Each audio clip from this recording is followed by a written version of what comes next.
Hi friends, நாம் இன்றைக்கி எல்லாருக்கும் பிடித்தமான கேரட் பீட்ரூட் அல்வா எப்படி செய்கிறதுன்னு பார்க்கலாம்.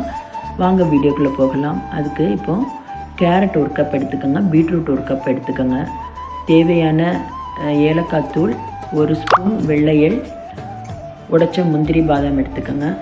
இப்போ கடாயில் கொஞ்சம் நெய் சேர்த்து கேரட்டை நல்ல லேசாக வறுத்து எடுத்துக்கோங்க. இப்போ ரெண்டாவது நெய் சேர்த்துட்டு பீட்ரூட்டை தனியாக வறுத்து எடுத்துக்கோங்க.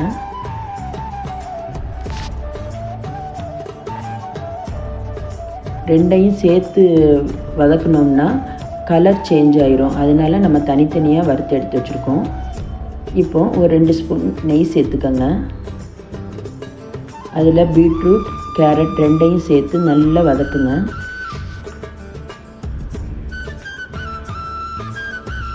கொஞ்சம் நல்லா வதங்கின பிறகு அதில் ஒரு 1.5 கப் பால் சேர்த்துக்கோங்க.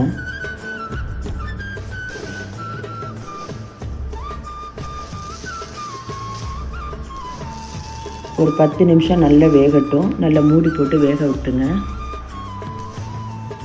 இப்போ நல்லா வெந்துருச்சு. அதில் 1 கப் ஜீனி சேர்த்துக்கோங்க.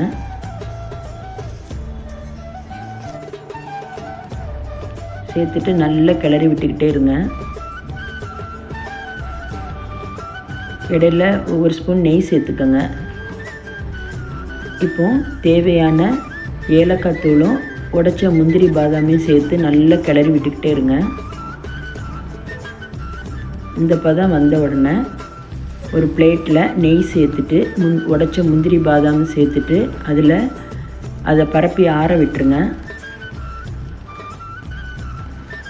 நீங்கள் சூடாக சாப்பிட்றதா இருந்தாலும் சாப்பிடலாம், இல்லாட்டி அதை ஷேப் பண்ணி விட்டு கட் பண்ணி கூட நீங்கள் அதை சாப்பிட்டுக்கலாம். வீட்டில் ட்ரை பண்ணி பாருங்கள். பார்த்துட்டு கமெண்ட் பண்ணுங்கள், லைக் பண்ணுங்கள், ஷேர் பண்ணுங்கள், கண்டிப்பாக சப்ஸ்கிரைப் பண்ணுங்கள்.